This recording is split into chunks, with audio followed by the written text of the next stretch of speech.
La vie des maîtres sikhs. Chapitre 7. Guru Hare, septième prophète du sikhisme.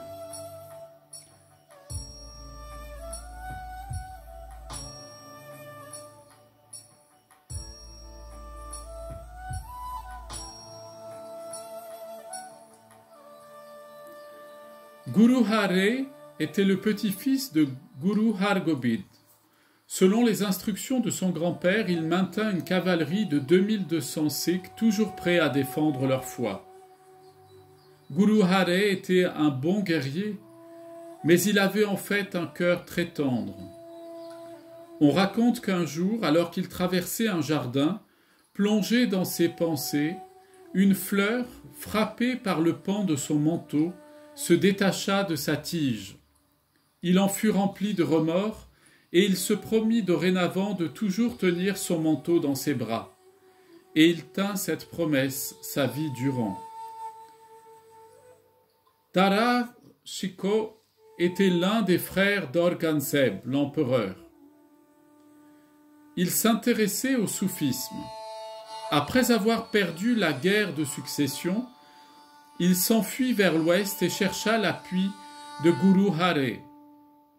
Guru Hare déploya sa cavalerie le long de la rivière Beas afin d'arrêter l'armée moghole.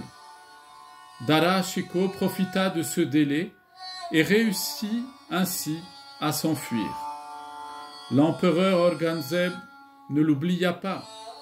Dès qu'il eut consolidé son pouvoir, il appela Guru Hare à Delhi.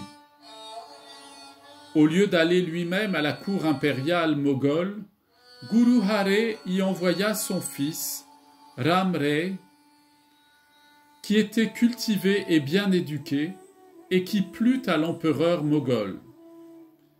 Mais il commit une fois une erreur en interprétant un hymne de Guru Nanak, et il l'avait fait intentionnellement afin de ne pas offenser l'empereur. Quand Guru Hare l'apprit, il se sentit chagriné et il ordonna à Ram Ray, son fils, de quitter la cour impériale et lui interdit de se présenter devant lui. Car en effet, il n'est pas possible de modifier la parole divine telle qu'elle a été révélée. Guru Hare s'occupa de prêcher la parole sainte de Guru Nanak.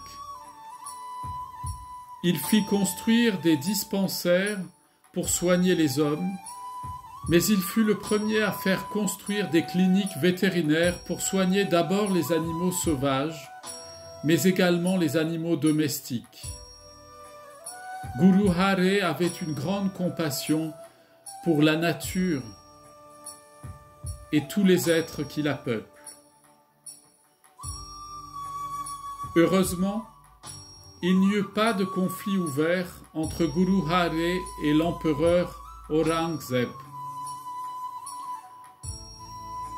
Au moment de mourir, Guru Hare désigna Guru Har Krishan comme son successeur.